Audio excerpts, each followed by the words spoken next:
ನಮಸ್ಕಾರ ಸ್ನೇಹಿತರೆ, ಶ್ರೀ ಕೃಷ್ಣ ಸಂದೇಶ ನಮ್ಮ ರೀಲ್ಸ್ ಯೂಟ್ಯೂಬ್ ಚಾನೆಲ್ಗೆ ನಿಮಗೆಲ್ಲರಿಗೂ ಸ್ವಾಗತ. ಭಯ ಪಡದಿರು, ಎಲ್ಲವೂ ಸರಿ ಹೋಗುತ್ತದೆ. ನಾನಿದ್ದೇನೆ ನಿನ್ನ ಜೊತೆ. ಬದುಕು ಒಂದು ಜಟಕ ಬಂಡಿ ಇದ್ದಂತೆ, ವಿಧಿ ಅದರ ಸಾಹೇಬ. ನಿನ್ನ ಜೀವನದ ದೋಣಿಯ ಮಾಲೀಕ ನಾನು. ನೆನಪಿರಲಿ, ನಿನ್ನನ್ನ ಎಂದಿಗೂ ನಾನು ಮುಳುಗಲು ಬಿಡುವುದಿಲ್ಲ. ಭಗವದ್ಗೀತೆಯ ಉಪದೇಶವಿದು. ಕರ್ಮದ ಮೇಲಿನ ಅಪನಂಬಿಕೆ ನಿನ್ನ ಕಾರಣವಾಗುತ್ತದೆ. ಈ ಮಾತಿನ ಅರ್ಥವನ್ನು ಶ್ರೀಕೃಷ್ಣನಲ್ಲಿಯೇ ಕೇಳಬಹುದು. ಭಗವದ್ಗೀತೆಯಲ್ಲಿ ಶ್ರೀಮದ್ ಭಗವತದಲ್ಲಿ ಈ ಕ್ರಿಯೆಯನ್ನು ಅನುಮಾನಿಸುವ ಮೂಲಕ ತನ್ನನ್ನು ತಾನೇ ನಾಶ ಮಾಡಿಕೊಳ್ಳುತ್ತಾನೆ ಎಂದು ಬರೆಯಲಾಗಿದೆ. ಶ್ರೀಕೃಷ್ಣನು ಹೇಳಿರುವ ಪ್ರತಿಯೊಬ್ಬರಿಗೂ ಅಗತ್ಯವಾದಂತಹ ವಿಷಯಗಳು ಯಾವುವು ಎಂಬುದನ್ನು ನಾವಿಲ್ಲಿ ತಿಳಿದುಕೊಳ್ಳಬಹುದು.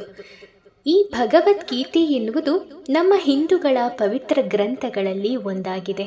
ಇದು ಶ್ರೀಕೃಷ್ಣನ ಬೋಧನೆಗಳನ್ನು ವಿವರಿಸುತ್ತದೆ.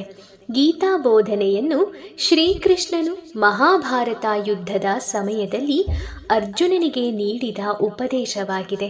ಗೀತೆಯಲ್ಲಿ ನೀಡಿದ ಉಪದೇಶಗಳು ಇಂದಿಗೂ ಪ್ರಸ್ತುತವಾಗಿವೆ.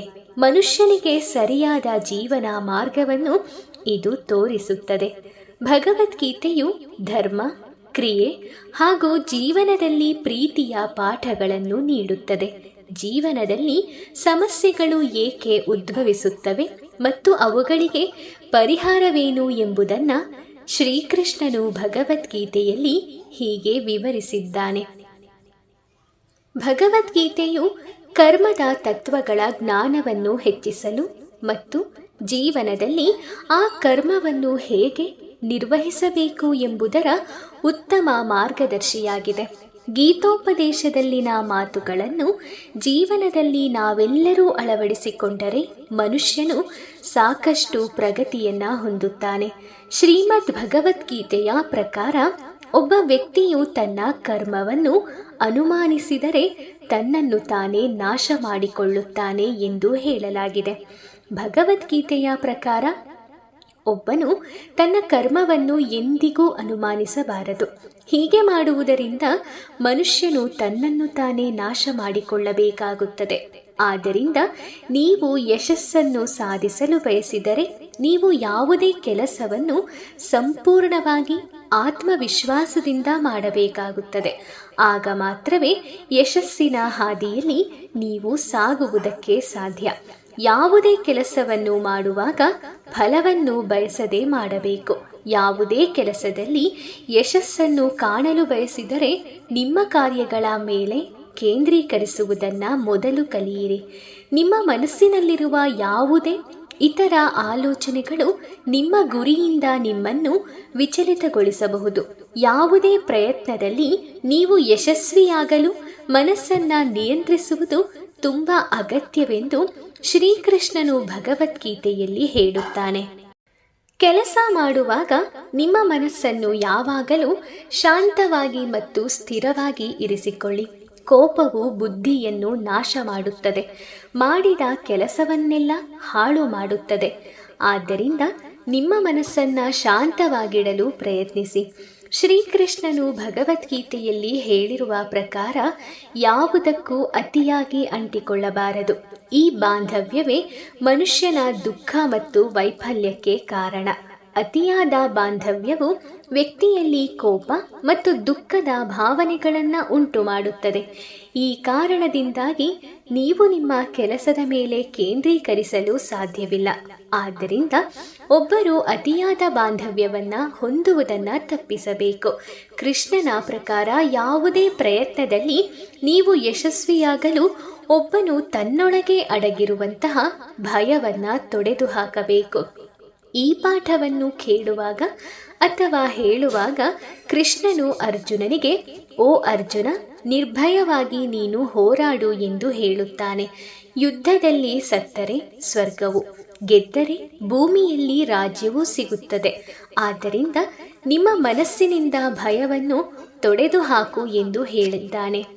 ಭಗವಂತನಲ್ಲಿ ಇರುವಂತಹ ಪರಿಪೂರ್ಣ ಸತ್ಯವನ್ನು ಅರಿಯಲು ಪ್ರಯತ್ನಿಸಬೇಕು. ಇದರ ಅರ್ಥವನ್ನು ಭಗವದ್ಗೀತೆಯಲ್ಲಿ ಹೀಗೆ ಹೇಳಲಾಗಿದೆ: ಭಗವಂತನಲ್ಲಿ ಇರುವವರು ಸದಾಕಾಲ ಅವನ ಪರಿಪೂರ್ಣ ಸತ್ಯವನ್ನ ಅರಿಯುವುದಕ್ಕೆ ಪ್ರಯತ್ನಿಸುತ್ತಾರೆ. ಇದನ್ನ ಭಗವದ್ಗೀತೆಯ 13ನೇ ಅಧ್ಯಾಯದ 24 ಮತ್ತು 25ನೇ ಶ್ಲೋಕದಲ್ಲಿ ಹೇಳಲಾಗಿದೆ. ಪ್ರಕೃತಿಯನ್ನು, ಜೀವಿಯನ್ನು ಮತ್ತು ಗುಣಗಳ ಪರಸ್ಪರ ಪ್ರಕ್ರಿಯೆಯನ್ನು ಕುರಿತ ಈ ತತ್ವಜ್ಞಾನವನ್ನು ಅರ್ಥ ಮಾಡಿಕೊಂಡವನು ಮುಕ್ತಿಯನ್ನು ಪಡೆಯುವುದು ನಿಶ್ಚಯ. ಅವನ ಪ್ರಸ್ತುತ ಸ್ಥಿತಿ ಏನೇ ಆಗಿರಲಿ, ಅವನು ಇಲ್ಲಿ ಮತ್ತೆ ಹುಟ್ಟುವುದಿಲ್ಲ. ಐಹಿಕ ಪ್ರಕೃತಿ, ಪರಮಾತ್ಮ, ಜೀವಿ ಮತ್ತು ಅವರ ಪರಸ್ಪರ ಪ್ರತಿಕ್ರಿಯೆಯು ಇವನನ್ನು ಸ್ಪಷ್ಟವಾಗಿ ಅರ್ಥ ಮಾಡಿಕೊಳ್ಳಬೇಕು ಎನ್ನುವುದೇ ಇದರರ್ಥ. ಇದರಿಂದ ಮನುಷ್ಯನು ಮತ್ತೆ ಈ ಐಹಿಕ ಪ್ರಕೃತಿಗೆ ಹಿಂದಿರುಗುವ ಒತ್ತಾಯವಿಲ್ಲದೆ ಮುಕ್ತನಾಗುವುದಕ್ಕೆ ಆಧ್ಯಾತ್ಮಿಕ ವಾತಾವರಣಕ್ಕೆ ಅವನು ಅರ್ಹನಾಗುತ್ತಾನೆ. ಇದು ಜ್ಞಾನದ ಫಲ. ಜೀವಿಯು ಅಕಸ್ಮಾತಾಗಿ ಈ ಐಹಿಕ ಅಸ್ತಿತ್ವದಲ್ಲಿ ಬಿದ್ದು ಬಿಟ್ಟಿದ್ದಾನೆ ಎನ್ನುವುದನ್ನು ಸ್ಪಷ್ಟವಾಗಿ ಅರ್ಥ ಮಾಡಿಕೊಳ್ಳುವುದು ಜ್ಞಾನದ ಉದ್ದೇಶ. ಅಧಿಕಾರಿಗಳು, ಸಂತ ಸದೃಶ ಜನರು ಮತ್ತು ಗುರು ಇವರ ಸಹವಾಸದಲ್ಲಿ ಮನುಷ್ಯನು ತಾನೇ ಪ್ರಯತ್ನಿಸಿ ತನ್ನ ಸ್ಥಿತಿಯನ್ನು ಅರ್ಥ ಮಾಡಿಕೊಳ್ಳಬೇಕು.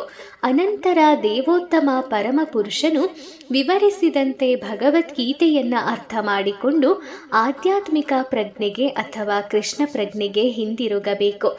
ಆಗ ಆತನು ಮತ್ತೆ ಈ ಐಹಿಕ ಅಸ್ತಿತ್ವಕ್ಕೆ ಬರುವುದಿಲ್ಲ ಎನ್ನುವುದು ನಿಶ್ಚಿತವಾದದ್ದು. ಆತನು ನಿತ್ಯ ಜ್ಞಾನಾನಂದ ಬದುಕಿಗಾಗಿ ದಿವ್ಯಲೋಕಕ್ಕೆ ಸ್ಥಳಾಂತರ ಹೊಂದುತ್ತಾನೆ. ಕೆಲವರು ಧ್ಯಾನದಿಂದ ಮತ್ತೆ ಕೆಲವರು ಜ್ಞಾನವನ್ನು ಬೆಳೆಸಿಕೊಂಡು ಇನ್ನೂ ಕೆಲವರು ನಿಷ್ಕಾಮ ಕರ್ಮದಿಂದ ತಮ್ಮೊಳಗಿರುವ ಪರಮಾತ್ಮನನ್ನು ಕಾಣುತ್ತಾರೆ.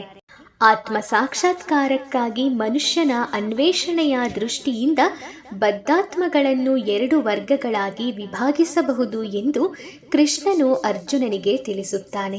ನಾಸ್ತಿಕರು, ಆಗ್ನೇಯಾತವಾದಿಗಳು ಮತ್ತು ಸಂದೇಹವಾದಿಗಳು ಆಧ್ಯಾತ್ಮಿಕ ತಿಳುವಳಿಕೆಗೆ ದೂರವಾದವರು, ಆದರೆ ಆಧ್ಯಾತ್ಮಿಕ ಬದುಕನ್ನು ಅರ್ಥ ಮಾಡಿಕೊಳ್ಳುವುದರಲ್ಲಿ ನಿಷ್ಠರಾದ ಇತರರೂ ಇದ್ದಾರೆ. ಅವರನ್ನು ಆತ್ಮ ಪರೀಕ್ಷೆ ಮಾಡಿಕೊಳ್ಳುವ ಭಕ್ತರು, ತತ್ವಜ್ಞಾನಿಗಳು ಮತ್ತು ನಿಷ್ಕಾಮ ಕರ್ಮಿಗಳು ಎಂದು ಕರೆಯಲಾಗುತ್ತದೆ. ಯಾವಾಗಲೂ ಭಗವಂತನಲ್ಲಿ ತಮ್ಮ ಮನಸ್ಸನ್ನು ಕೇಂದ್ರೀಕರಿಸುವಂತಹ ಮನುಷ್ಯನು ತನ್ನಲ್ಲೇ ಜ್ಞಾನವನ್ನು ವೃದ್ಧಿ ಮಾಡಿಕೊಳ್ಳುತ್ತಾನೆ. ಜೊತೆಗೆ ಆತ್ಮ ಸಾಕ್ಷಾತ್ಕಾರದ ಸಿದ್ಧಿಯನ್ನು, ಮುಕ್ತಿಯನ್ನು ಕೂಡ ಪಡೆದುಕೊಳ್ಳುತ್ತಾನೆ ಎನ್ನುವುದೇ ಭಗವದ್ಗೀತೆಯಲ್ಲಿ ತಿಳಿಸಲಾಗಿರುವಂತಹ ಈ ಒಂದು ವಿವರ. ಸ್ನೇಹಿತರೆ, ತಿಳ್ಕೊಂಡ್ರಲ್ಲ? ಹೀಗೆ ಯಾವಾಗಲೂ ನಾವು ಸದಾಕಾಲ ಪರಮಾತ್ಮನ ಧ್ಯಾನದಲ್ಲಿರಬೇಕು.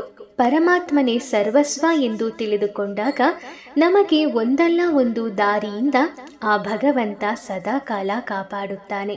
ನೀವು ಭಯಪಡುವ ಬದಲು ಭಗವಂತನಲ್ಲಿ ನಿಮ್ಮ ಆತ್ಮವನ್ನು ಸಾಕ್ಷಾತ್ಕಾರಗೊಳಿಸಿ. ಸ್ನೇಹಿತರೆ, ಈ ಒಂದು ಸಂದೇಶ ನಿಮಗೆ ಇಷ್ಟವಾದರೆ ಲೈಕ್ ಮಾಡಿ, ಶೇರ್ ಮಾಡಿ. ಇನ್ನೂ ಹೆಚ್ಚಿನ ಸಂದೇಶಗಳನ್ನು ನೀವು ತಿಳ್ಕೊಳ್ಳೋಕ್ಕೋಸ್ಕರ ನಮ್ಮ ರೀಲ್ಸ್ ಯೂಟ್ಯೂಬ್ ಚಾನಲ್ಗೆ ಸಬ್ಸ್ಕ್ರೈಬ್ ಮಾಡ್ಕೊಳ್ಳಿ. ಮುಂದಿನ ವಿಡಿಯೋದಲ್ಲಿ ಇನ್ನೂ ಉತ್ತಮ ವಿಚಾರಗಳೊಂದಿಗೆ ನಾನು ನಿಮ್ಮನ್ನು ಮತ್ತೆ ಭೇಟಿ ಮಾಡ್ತೀನಿ. ಓಂ ಶ್ರೀ ಕೃಷ್ಣಾಯ ನಮಃ. ಆ ಕೃಷ್ಣ ಪರಮಾತ್ಮ ನಿಮ್ಮೆಲ್ಲರಿಗೂ ಒಳ್ಳೆಯದನ್ನು ಮಾಡಲಿ. ಧನ್ಯವಾದಗಳು.